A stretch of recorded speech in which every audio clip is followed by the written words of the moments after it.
Hey guys, today we're going to be reviewing this Crock-Pot. I'm going to be showing you a super simple quick recipe and going over all of the functions. So if you're like me and you're not the best cook and you're really busy, this is a great option for some easy, great meals. So let's get into the review, and then right after that, a super quick recipe that I love. Alright guys, here is the 8-quart Crock-Pot. You guys have two handles on either side. These are just a plastic. You guys have a nice stainless steel look on the outside, the logo, and then all of the settings, which we'll go over in just one moment. You guys have a real glass top with a little plastic handle, very similar to the ones on the sides. I'll zoom out here so we could actually see everything going on. Here is the main bowl. It's very heavy. Like I was saying, this is the 8-quart version. It's pretty easy to clean as well. And just in case you're wondering, that is what the inside looks like. By now, it's pretty light. You guys also have a cable right there to plug it in. It's not the longest, it's about 3 feet long. You guys also have little rubber feet, so you're not gonna be scratching your counters. So let's put it back together.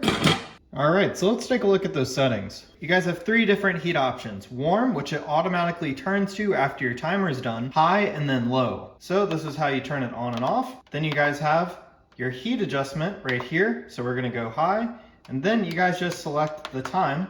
So that would be a 3-hour roast. Let's go all the way up to max. So it looks like it maxes out at 20 hours. That's probably plenty enough for you guys. And with the recipe that we'll be doing today, we'll only cook it for 8 hours on low. So anyways, let's get to cooking. All right guys, so we have all the ingredients right here for a super easy dinner. The only problem is I can't find my Crock-Pot liners. Usually I put a plastic bag in there that's made for this, and it makes the cleanup process super easy. Today, we're just gonna skip that. All right, so the main ingredient, a Boston pork butt.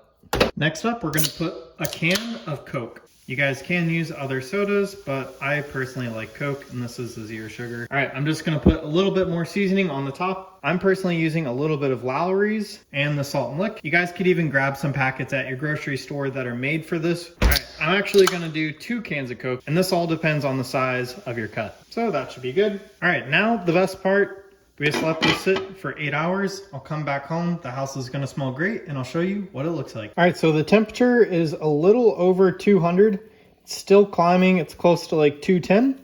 So that is plenty. All right, so now look how tender this is. I'm barely using any force right now. If you guys have those claws that you guys could put on your hands that are plastic, those would probably work better, because I would be worried about metal scratching the surface, but I'm being really careful and making sure not to hit the actual bowl. Yeah, you can see just how tender it is. Let me mix it up all the way and I'll get back with you guys. All right guys, and here are the results. All I did when it was done, I put some of this barbecue sauce on it and shredded it up, and we got some pulled pork for a pulled pork sandwich. So anyways, that is my review of this Crock-Pot. So far, I haven't had any issues, and I think that this is a great product.